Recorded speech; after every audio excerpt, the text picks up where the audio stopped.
Latar belakang terbentuknya VOC. VOC atau Verenigde Oostindische Company, yang artinya Perusahaan Hindia Timur Bersatu.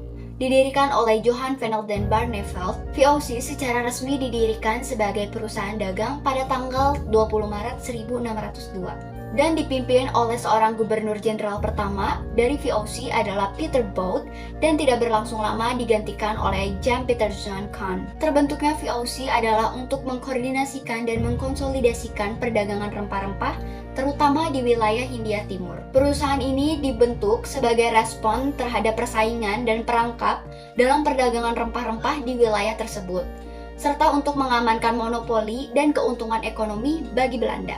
Sejarah berdirinya VOC dimulai dari masa penjajahan Belanda di Indonesia yang dibagi dalam dua periode, di mana periode pertama tahun 1602 hingga 1799. Periode kedua terjadi pada 1800 sampai 1942. Pada mulanya Belanda datang ke Indonesia untuk berniaga. Akan tetapi pada 1602 Belanda mendirikan VOC dengan tujuan VOC yang paling utama adalah mencari keuntungan sebesar-besarnya, dan di lain sisi harga rempah-rempah di Eropa juga merosot. Setelah berjalan lebih dari 1 abad, keuntungan yang diperoleh semakin kecil, di mana kasnya semakin kecil sementara anggaran belanja VOC semakin besar. Hal ini yang kemudian membuat keadaan VOC semakin memburuk. Akibat VOC harus membubarkan diri pada tanggal 31 Desember 1799. Kurangi persaingan sesama pedagang Belanda adalah salah satu tujuan dibentuknya VOC. Yang utama oleh Belanda adalah untuk menggabungkan usaha daripada pedagang-pedagang Belanda.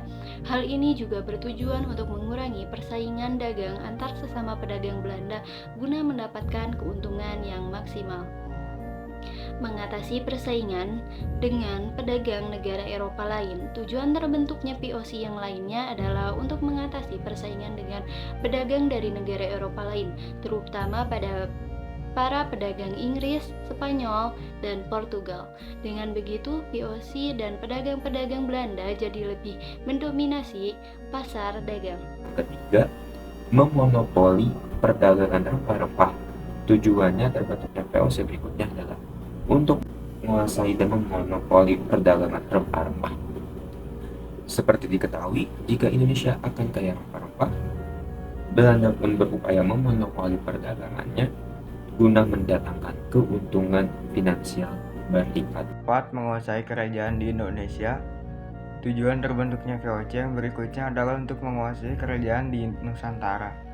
Hal ini dilakukan untuk mengambil alih tentara kerajaan menjadi prajurit Belanda. Dengan begitu, VOC dapat menguasai sumber daya manusia untuk meningkatkan daya perang. 5. Memperkokoh posisi Belanda dunia internasional. Tujuan dibentuknya VOC yang selanjutnya adalah untuk memperkuat posisi Belanda di mata dunia secara internasional.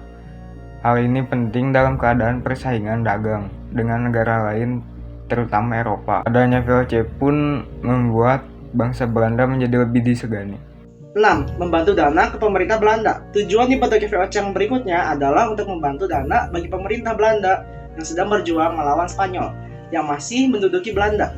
Adanya VOC pun penting sebagai penyumbang dana agar Belanda mampu menyelesaikan konflik dengan Spanyol. 7. Menguasai pelabuhan-pelabuhan di Indonesia.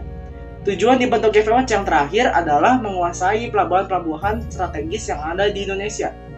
VOC datang ke Indonesia untuk menguasai aset-aset penting seperti pelabuhan strategis dan menguasai segala sumber daya yang dimiliki Indonesia.